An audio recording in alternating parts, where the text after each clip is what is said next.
guys, it's Ty with Ty the Dog Guy on the Daily. And I wanted to talk today about dog breeds and kind of what that means. Chip! So if you're watching the video part of the podcast, you can see that I'm out walking my dog, Chocolate Chip. Now, her breed is a cow de Fila de San Miguel. I'll repeat that. It's a cow, C-A-O, de, D-E, Fila, F-I-L-A, de, D-E, Sao, S-A-O, Miguel. Just like the name Miguel. Which essentially is a Fila dog from San Miguel, which is an island out, Portuguese island. And so, one thing I hear a lot is, folks tell me, well, I got this Labrador, or well, let's say not Labrador, let's say, I got this Great Pyrenees, and the breed book told me it's going to be like this. Or, I got this German Shepherd, and I've been reading up on them, and so I know that they're like this. So, here's the thing. It's important to understand that there are differences within breeds. But it's also important to understand that most breeds, at least here in the United States, and I know that's the case in other parts of the world as well, but most breeds have been drastically changed from what those breed standards are. And I say that in means of temperament, behavior, look, all sorts of stuff. Here's the thing. Like I say, at least here in the United States, and again, I know this happens elsewhere, but there's a lot of folks who just breed dogs for the sake of breeding dogs. For a long time, we're talking centuries ago, when dogs were bred, there was a purpose. The German Shepherd was bred to herd sheep, to provide protection.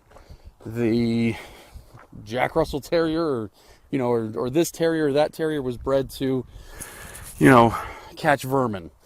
This dog was bred to, Huskies were bred to pull sleds and things like that. My dog, the cow de Fila de San Miguel, was bred to be a cattle dog. And in fact, she comes from cattle dog working stock out in the San Miguel island of the Azores Islands. But, like I say, a long time ago, so many breeds kept a standard, because what would happen is, if you have this German Shepherd and it can't herd sheep, or it can't, be protective, or it can't do the job it was bred to do, well, natural selection said you don't breed that dog, and so those traits were bred out. The bad traits we didn't want. And the good traits kept getting bred in.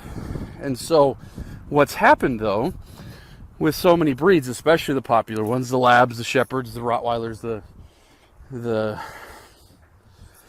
Yorkies, and I don't know, all these different breeds, is that very few of them these days are bred to do any sort of work. And so what happens when the dogs don't do the work that they were bred for is the traits that people wanted, that they bred into the dogs, are no longer even seen. We don't know how well the Shepherd herds sheep. We don't know how well the Labrador hunts, or retrieves ducks.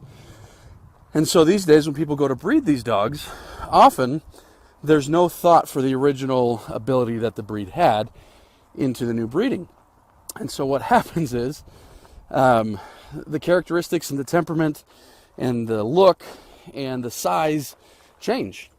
Not only that, you've got the AKC, which says, all right, well, this is what it should be. And they change the breed, unfortunately, usually for the worse.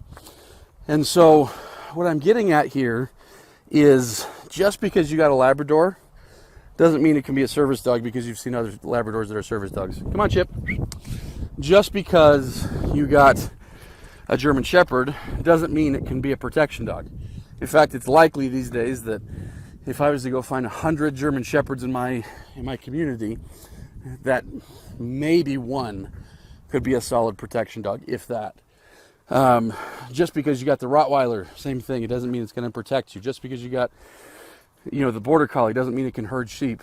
And so that's the reality with dogs these days. And so I always encourage folks to do two things.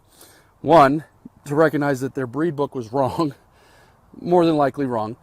And number two, if you do really want that stellar example, find a dog whose who comes from working stock in whichever breed you're looking for. Chocolate Chip here, her parents are cattle dogs on this little island out in the Azores in the middle of the Atlantic. And so she's going to follow the breed standard pretty darn well, because for generations, her family has been doing work. And if that's not the case, that's not to say there's anything wrong with your dog if it doesn't come from working stock. But if you're looking for something specific, don't look just for the breed. Look much deeper into people that have been breeding for certain standards for a long period of time. All right, we'll talk to you guys later.